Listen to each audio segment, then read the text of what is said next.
Clay House is a late Victorian terrace that sits on the southern edge of Woollahra. It's really a built manifesto for our clients and their company LOHAS. Pichel and Andreas are both really passionate about creating buildings that are sustainable and beautiful and healthy. And this house for their young family was really a chance for them to live fully in alignment with those values. The brief was really for something that felt solid and calm and connected to gardens wherever possible, which obviously on a small site like this is quite a challenging thing to do, but something that we were really excited about.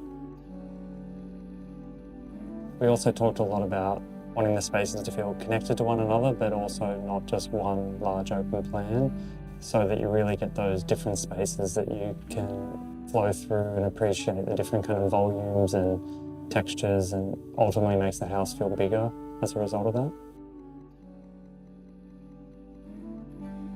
Something that Michelle and Andreas talk a lot about is the idea that clay can breathe, and so it has this feeling of moderating the climate, and also acoustically can be quite a nice feeling with the kind of rough textures and the way that that works to reverberate sound around the space.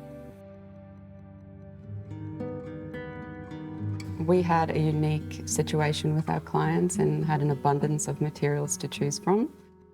We gravitated towards the cream Roman brick. We felt that it sat really well within the context and also allowed for light to be bounced around the space. We chose the brick first to act as an anchoring element before the rest of the material palette came in. Furnishing the house was an opportunity for us to bring in soft and refined elements that also reference Michelle's Korean heritage. The delicate window coverings, the paper lights, and a lot of the furniture were all by Korean designers and artisans. We always like to think of the project as these kind of two towers that really bookend this central space, which, although it's small, almost feels like a courtyard garden, something like that, that brings the light down into the centre of the house. The role of this space is just a kind of breath of fresh air and a kind of a release in the house, which is unusually generous for such a small terrace, where people often try to fill those moments in. The ceiling is a traditional Spanish construction method called Bovedilla, and it means little vaults. The steel beams span the width of the house, and then these tiles sit in between, and it creates a really beautiful rhythm as you move through the space. We detailed the beams to house the light fittings, especially that way, to avoid having any fittings on the tiles themselves.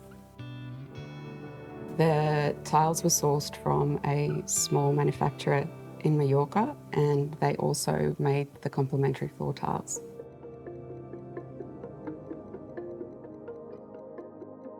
So at the upper level, where we have more of a privacy concern, we use the brick screens to really shield those diagonal views, but because they're quite slender vertical proportion, they offer a nice transparency out.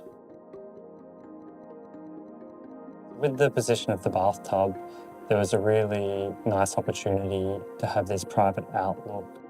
And it is the one moment where the brick screen pulls away and you get that kind of release where you just get this little framed view of our rooftop, but also the neighbours and the sky beyond. As you move through the design and get into all of those details, the versatility of clay really comes to the fore, because suddenly there's these opportunities where you can use it to make basins and handles and lights. And I think the lights was a really good example where the clients worked with kink to manufacture them, and it just feels so comfortable on the walls of the house. Whenever we come back here, we're always delighted at the way that all the materials and the clients and all their things are settling into the house. And I think there's a really comfortable way that they all hang together, and I think that's something that we're really proud of in the project.